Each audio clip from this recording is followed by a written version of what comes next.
بسم اللہ الرحمن الرحیم۔ کفن چور کا واقعہ۔ حضرت سیدنا ابو اسحاق رحمۃ اللہ علیہ فرماتے ہیں کہ ایک شخص ہمارے محفل میں آیا کرتا تھا مگر اس کا آدھا چہرہ ہمیشہ چھپا رہتا تھا۔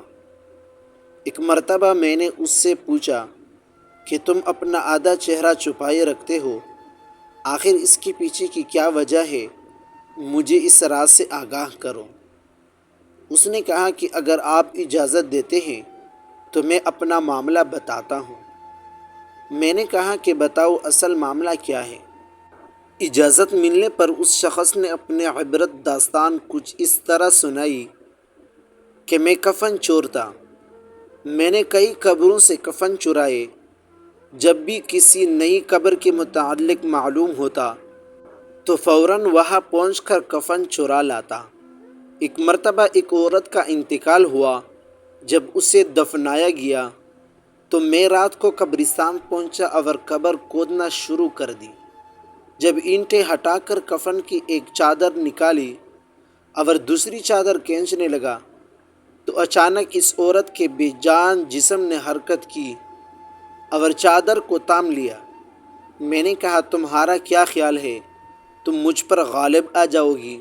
ایسا ہرگز نہیں ہو سکتا۔ یہ کہہ کر میں گھٹنوں کے پل بیٹھ گیا اور پوری قوت سے کفن کھینچنے لگا۔ یکایک اس عورت نے ایک زوردار تھپڑ میرے چہرے پر مارا جس کے درد کی شدت سے میں بے قرار ہو گیا اور میرے چہرے پر بہت زیادہ جلن ہونے لگی۔ یہ کہہ کر اس کفن چور نے اپنے چہرے سے کپڑا ہٹایا تو اس کے گال پر انگوٹھیوں کی نشان بالکل واضح تھے۔ میں نے کہا کہ اچھا پھر کیا ہوا؟ اس نے کہا پھر میں نے چادر واپس اس عورت پر ڈال دی اور جلدی جلدی قبر پر مٹی ڈال کر برابر کر دیا اور پختہ ارادہ کر لیا کہ جب تک زندہ رہوں گا کبھی بھی کفن نہیں چراؤں گا۔ اللہ میرے تمام سابقہ گناہوں کو معاف فرمائے اور مجھے توبہ پر استقامت عطا فرمائے۔ حضرت سیدنا ابو اسحاق رحمۃ اللہ علیہ فرماتے ہیں کہ اس کفن چور کا سارا واقعہ لکھ کر میں نے حضرت سیدنا ابو عزیر رحمۃ اللہ علیہ کی طرف روانہ کیا۔ انہوں نے یہ جواب لکھ کر بھیجا کہ اس سے پوچھے کہ جو مسلمان قبلہ روح دفنائے گئے تھے کیا سب کے چہرے قبلے کی طرف تھے یا قبلہ سے پھیر چکے تھے؟